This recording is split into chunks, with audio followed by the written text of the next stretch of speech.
안녕하세요.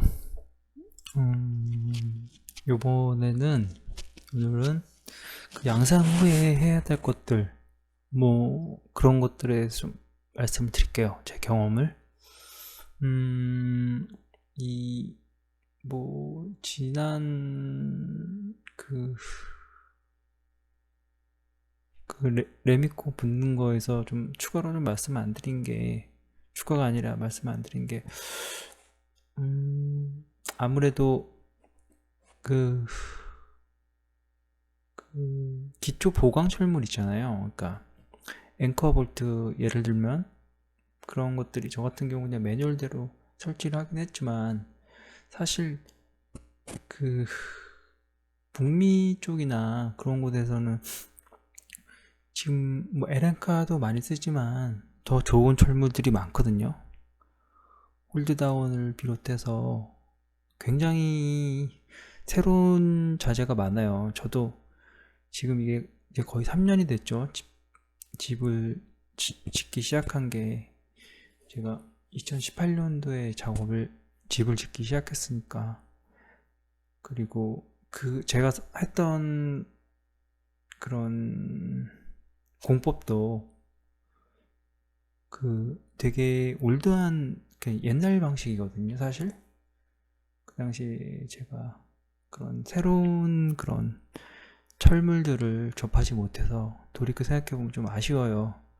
그 기초를 이제 준비하고 계신 분들은 그 기초 앙카를 좀 되게 여러 가지가 있으니까 좀 찾아보시고 좀 더 확실하게 잡아줄 수 있는 방법을 추가로 좀 하시면 좋을 것 같아요.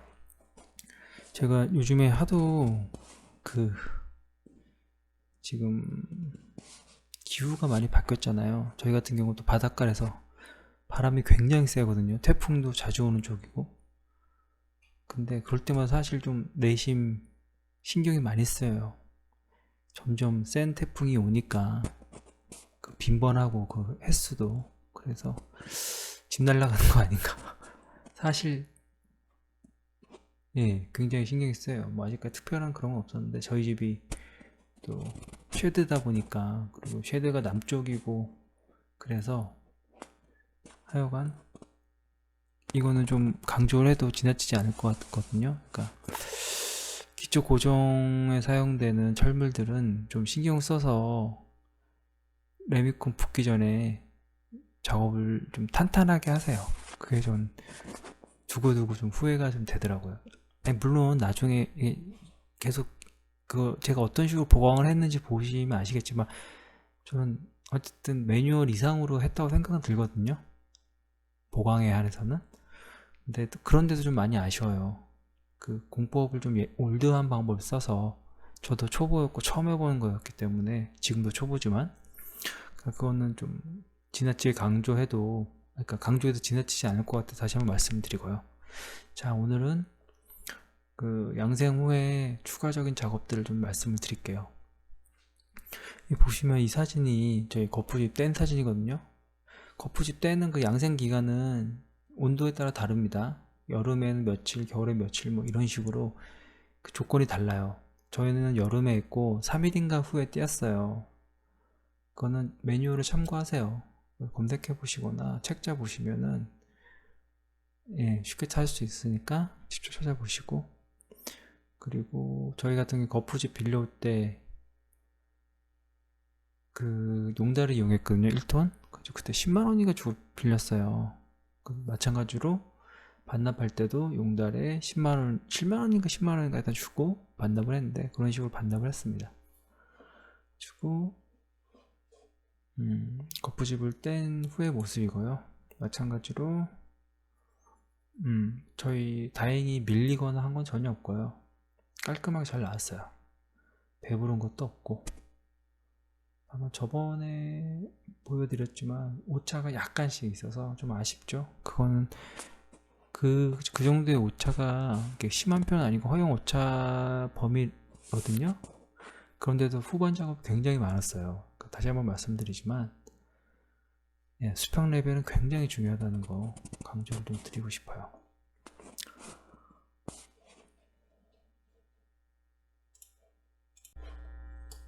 자, 이거는 저번에 16번째 영상에서 말씀드린 기초 투습을 막기 위해서 기초 측면부와 그 노출 부위에 아스팔트를 발라줬고요, 기본. 그리고 단열을 위해서 측면 단열이랑 동결심도를 고려해서 하부에도 측면과 하부에 50mm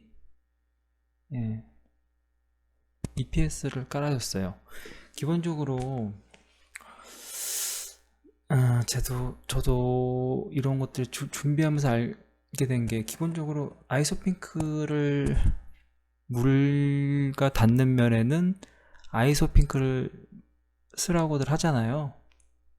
쉽게 얘기해서 XPS죠. 아이소핑크가 그 핑크색으로 된 거. 근데 몇 가지 좀 자료를 찾아보면 꼭 그렇지만은 않다고 생각해요. 이건 저 개인적인 견해고, 제가 찾아본 자료나 그런 것들에 기반한 거고, 그게 정답이라고 말씀드리진 않습니다. 아이소핑크가 나쁘다는 뜻도 아니고, 일반 EPS가 뭐 더 좋다 그런 말씀이 아니에요. 저도 경험이 적고 이거 하면서 좀 공부한 게 전부이기 때문에 제가 전문가도 아니고요. 저도 꼼꼼하기 때문에 이건 그냥 제 판단입니다. 제 판단에 의해서 말씀드린 거고, 하지만 제가 리서치한 게 어디냐면은 요 링크를 띄워 드릴게요. 제가 그 영상 소개말에 거기다가 링크를 올려 드릴 테니까 한번 보세요. 캐나다에서 테스트한 게 있어요. 15년인가 정도를 같은 조건에서 바로 근접해서 외장에다가 이 XPS랑 EPS를 같이 붙인 거죠. 그리고 15년 후에 걔들을 다시 꺼내서 그 성분 변화를, XPS랑 EPS가 어떻게 변했는지를 테스트를 한 게 있어요. 근데 결론은 EPS가 더 뛰어났다는 거죠. 수분 흡수력도 훨씬 적었고, 그리고 단열 성능도 더 뛰어났고, 15년 후에도. 그러니까 문제는, 그래서 그걸 가지고 그게 좀 미국에서 북미에서 또 한 번 다시 그런 거를 테스트를 했는데 결과는 크게 차이가 없었어요. 저는 그렇게 알고 있습니다. 그러니까 말하고자 하는 건 뭐냐면, XPS는 이게 물을 흡수하게 되면 굉장히 빠른 속도로 단열 성능이 떨어진다는 거죠. 그러니까 저는 그렇게 이해를 했어요. 그 자료를 보고. EPS는 같은 물을 흡수한다고 해도 단열 성능은 그렇게 떨어지지 않는다는 거죠. 그리고 흡수량도 상대적으로 적었다고 저는 판단을 했고, 그 자료를 토대로 이거는 뭐 선택의 영역인 것 같아요. 본인이 일반적으로 지금 관행적으로 많이 쓰이는 XPS가 맞다고 생각이 된다면 XPS를 하시면 되고, 아니라면 좀 더 서치를 해보시고 나는 뭐 EPS가 낫다 하면 EPS를 하시면 돼요. 이건 저한테 제가 뭐가 좋다 나쁘다 말씀드린 건 아니고, 저는 그런 외국 사례를 참고로 해서 선택했다는 걸 말씀을 드리는 거예요. 그래서 16번째 영상을 보시면 아시겠지만 이 측면으로 세는 게 굉장히 많거든요. 그래서 이렇게 측면과 하부에 단열재를 부착해 줬습니다. 그리고 영상에서도 볼 수 있겠지만 단열재 부착하고 그 위에 아스팔트를 한 번 더 발라줬어요. 그러니까 저 같은 경우는 이게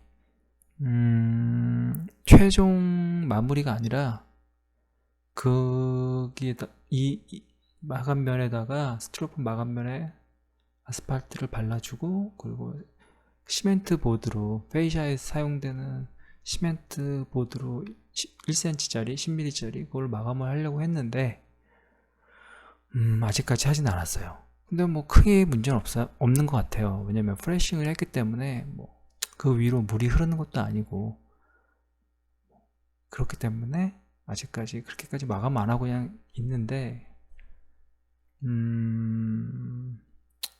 괜찮은 것 같아요. 아직까지는. 예.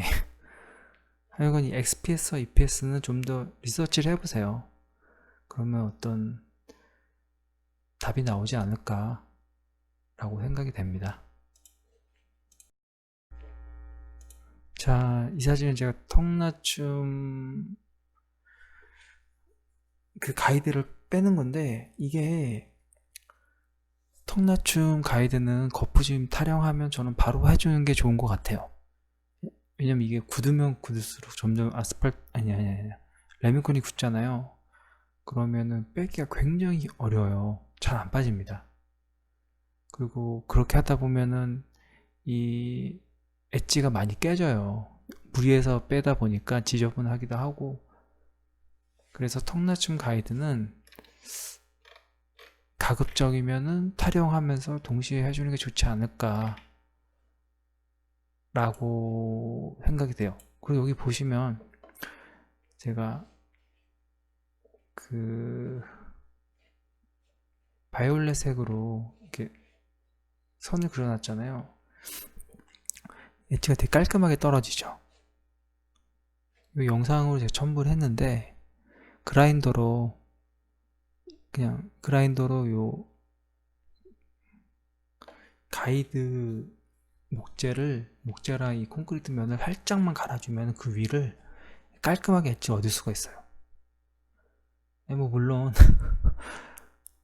이 깔끔한 엣지가 뭐 꼭 중요하냐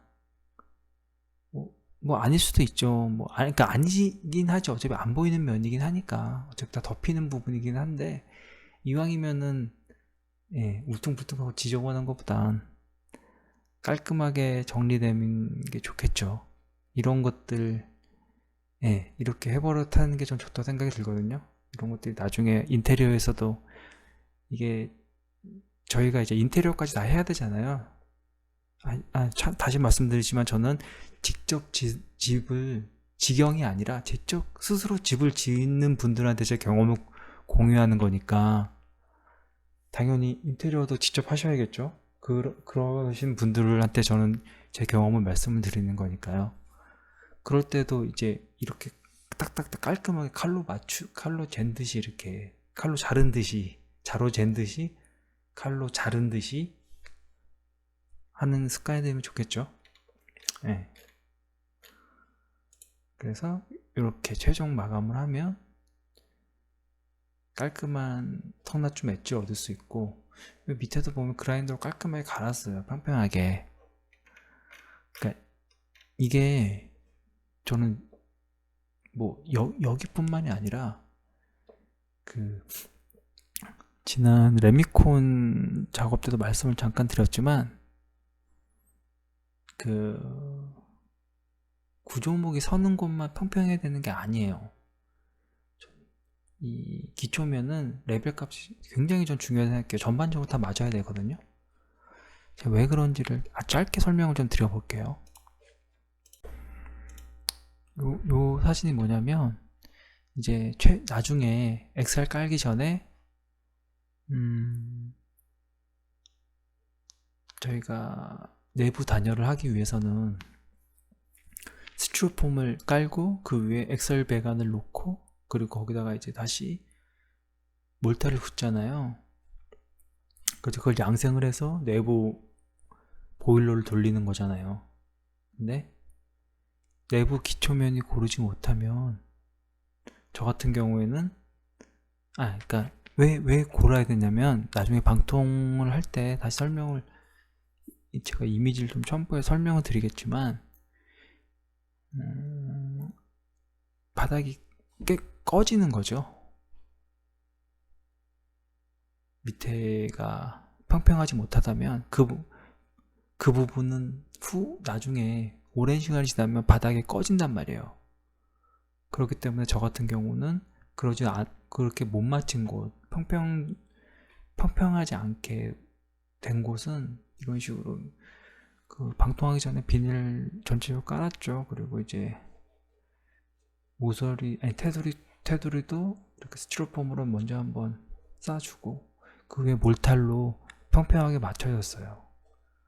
그리고 이제 스티로폼을 깔았겠죠? 사진처럼.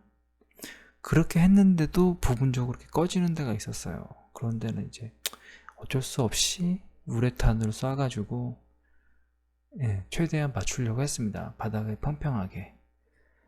그렇게 안 하면 시간이 지나면 바닥은 꺼질 수밖에 없어요. 이 스티로폼이 굉장히 단단하거든요. 하중을 전반적으로 받으면 되게 단단하고 그렇긴 한데 밑에가 허당이면 결국에는 꺼질 수밖에 없어요.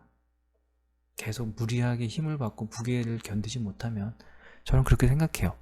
그래서 어쨌든 기초는 굉장히 평평해야 한다. 평평도가 중요하다. 그만큼. 그러니까 이제 준비를 하고 계신 분들이라면 저는 그러니까 레미콘 작업할 때는 뭐 사람을 쓰든 뭘 하다 했든 수단과 방법을 가리지 말고 기초면을 평평하게 해야 된다는 걸 정말 강조하고 싶어요. 그것만 해도 작업량이 정말 줄일 수 있어요. 그래서 오늘은 뒤에 영상 다 첨부했고요. 짧게 이렇게 후반 작업들 좀 나눠서 설명을 드릴게요. 한 영상 3개 정도로 나가지 않을까 싶은데, 아니다, 2개, 한 3개 정도 될 것 같아요. 후반 작업이. 그 다음에 이제 뭐 계속 나가야죠. 자, 그럼 영상 보면서 다시 설명을 드릴게요. 자, 이제 아스팔트를 바르고 있어요. 다른 게 아니라 이 시멘트라는 게 물을 흡수를 하거든요, 결국에. 근데 여기 같은 경우 지금 컨틸레버 구조이기 때문에 저희는 여기는 노출 공간이에요. 그리고 노출 공간에는 이런 식으로 아스팔트를 발라주고 있습니다. 노출되는 면에는. 이것도 좀 뭐 가성비가 어떤지 모르겠는데, 제가 뭐 이걸 알 수는 없는데, 적은 비용을 어쨌든 뭐라 그래 해야 되나, 나쁘지 않지 않았을까라고 생각은 들어요. 뭐 크게 비용이 많이 드는 것도 아니고 해서 뭐 한 2만원 정도? 아스팔트 한 통에? 굉장히 많이 남았고, 한 통 쓰고 나서 뭐 괜찮았던 것 같아요. 자, 5배로 했는데도 좀 시간이 남네요. 이런 식으로 아스팔트를 노출면에는 다 발라줬습니다. 네, 저희 같은 경우 저기 컨트롤레버가 이렇게 기울기가 살짝 지나가고, 자, 이런 식으로 그라인더로 저런 것들, 배관이나 수도관 같은 거 잡아줬던 것들은 잘라주면 되고요. 보시면 아시겠지만 이게 지금 턱맞춤 가이드 빼는 건데 이게 쉽게 떨어지지 않아요. 시간이 흐르면 굉장히 오래 걸리고 굉장히 좀 손이 많이 가요. 그리고 이런 식으로 해주시면 되고, 철근을 잘라주시면 되고, 자, 이거는 지금 외부에다가 단열을 하기 위해서 스티로폼 전용 본드가 있어요. PB1이었나? 뭐 있어요. 찾아보시면 나올 거예요. 스티로폼 접합용, 부착용 본드예요. 근데 좀 본드 바르기가 좀 쉽지는 않더라고요. 되게 좀 돼가지고, 이런 식으로. 근데 접착력은 좋은 것 같아요. 그리고 이런 식으로 붙여줍니다. GB2네요. G2네요. G2 본드 이름이. 이런 식으로 해주고 붙여주고, 밑에도 지금 스티로폼을 까는 거죠. 이런 식으로 해주고 깔아주고 그 기초 보강했던 걸로 이런 식으로 다시 잡아주는 거죠. 잘 붙을 때까지. 이렇게 해서 계속 똑같이 단열을 해줍니다. 참고로 저희 집 굉장히 따뜻해요. 예. 뭐 이런 효과가 있었는지 모르겠지만 단열도 잘 되고 굉장히 따뜻합니다.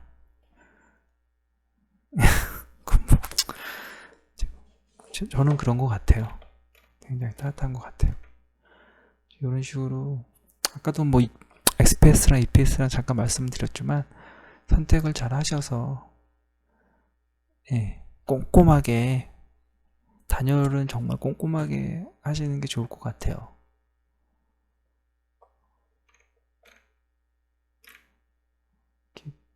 빨리 돌리는데도 좀 시간이 좀 하네요. 이런 식으로 집사람이랑 같이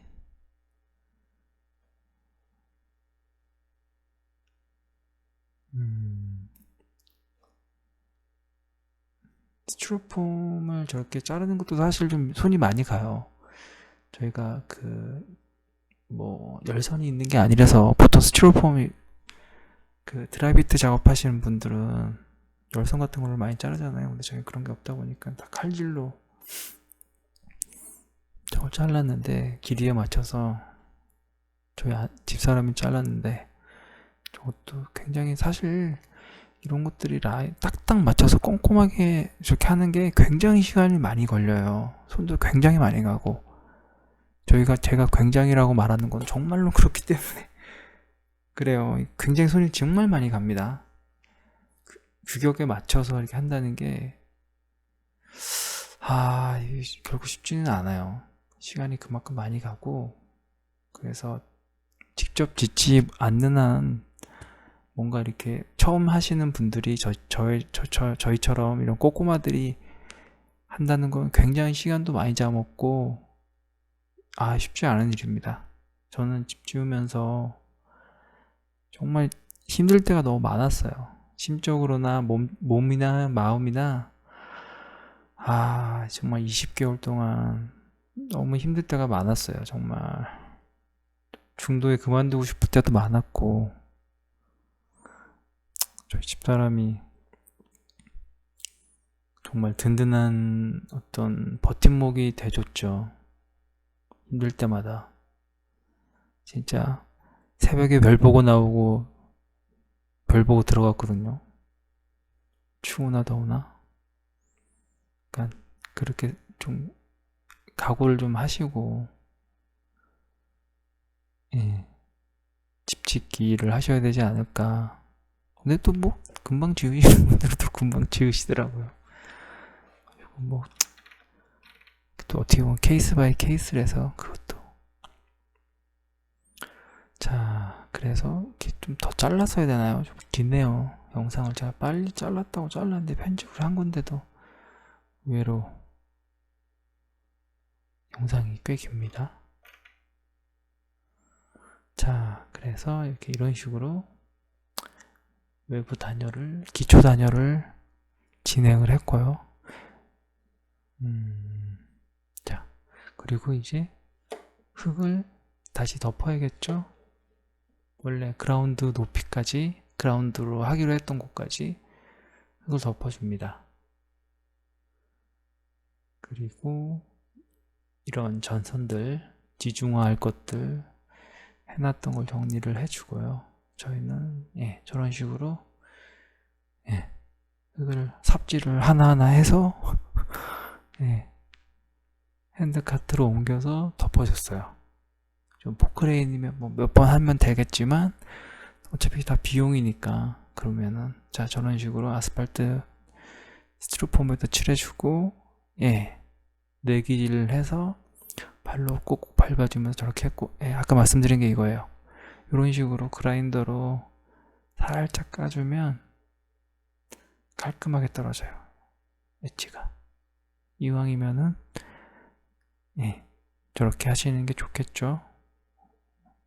지저분하게 각을 만드느니 이런 것들은 모든 거에 다 해당되니까요. 인테리어든 익스테리어든 깔끔하게 할 수 있으면 저는 깔끔하게 하는 게 제일 좋은 것 같아요.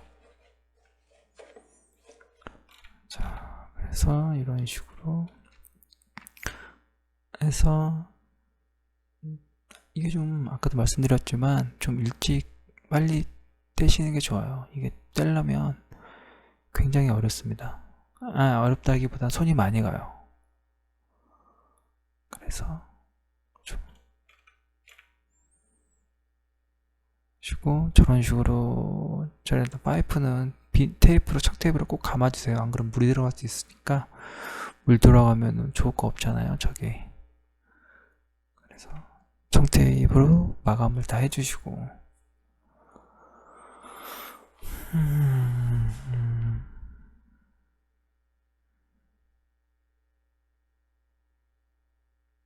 자, 그리고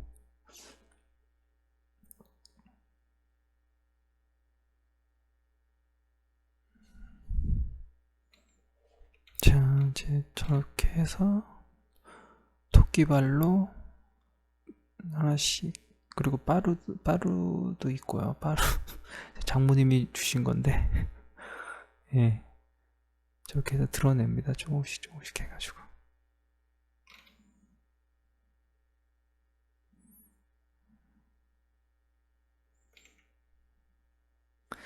저거를 그라인더로 미리 하지 않으면 이 엣지가 깨져요. 같이 딸려 나오면서. 저런 식으로 뽑아내시면 돼요.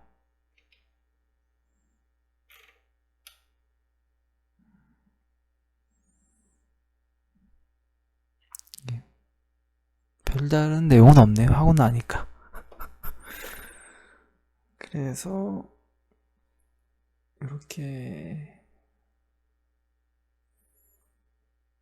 저거를 가이드를 제거하시면 된답니다.